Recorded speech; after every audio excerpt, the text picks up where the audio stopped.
Bonjour à tous, je vais vous parler aujourd'hui de rapaces particulièrement élégants, les busards cendrés.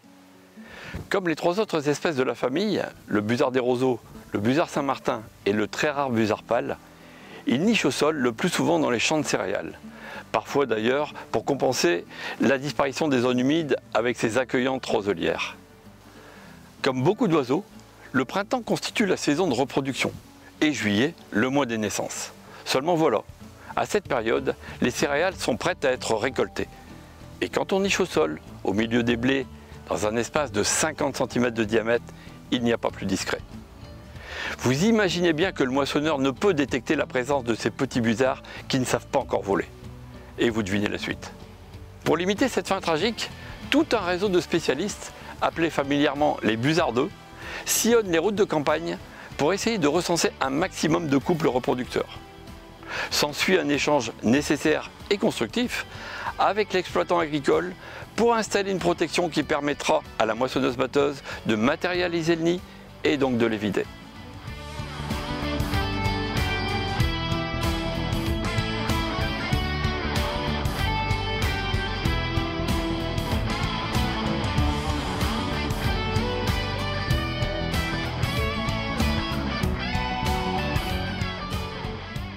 En tant que bagueur pour le Muséum d'histoire naturelle de Paris, j'ai été contacté par une équipe d'ornithologues prospectant sur les plateaux de l'Artois afin d'effectuer le marquage de 2 juvéniles de busards cendrés.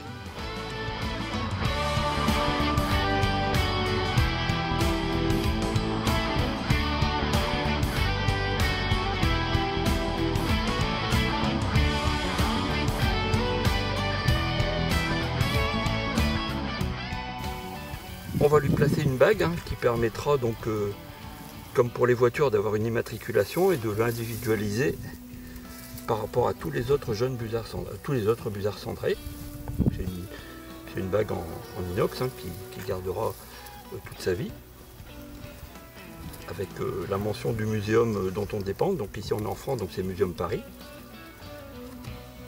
Il y a un numéro unique par bague évidemment, comme pour une voiture. Voilà, ça a le mérite d'être pas du tout gênant. Vous voyez, la bague glisse très bien le long du tarse. Le tarse est suffisamment gros pour que la bague ne vienne pas coincer les articulations, donc ça c'est aussi important. Il faut qu'elle soit bien fermée. Voilà. Et maintenant on va lui prendre quelques petites mensurations. Donc il se défend, c'est normal, c'est quand même pas une position normale pour lui. Voilà, ils se mettent sur le dos parce que leur défense, ce sont les cerfs, c'est pas le bec comme on pourrait le croire. Chez les rapaces, leurs armes, ce qui tue, ce qui leur sert à attraper des proies et les tuer, ce sont leurs cerfs. 176 pour l'aile. Plus près, voilà. Ok. 210 grammes.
Donc on met une cage pour protéger donc, des prédateurs.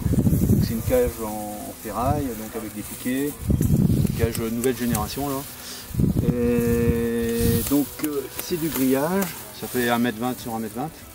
Et puis après derrière, donc on élargit un peu la signalisation pour l'agriculteur quand il va moissonner.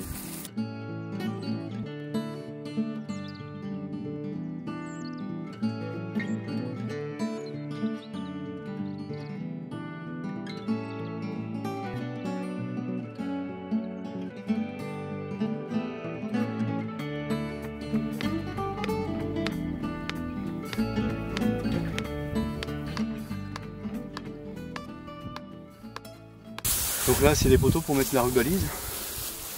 Et la rubalise va permettre, lors de la moisson, de bien indiquer l'emplacement, de façon à ce que la moissonneuse ne tape pas dans le grillage en ferraille. Là, on relève un petit peu le blé autour de la cage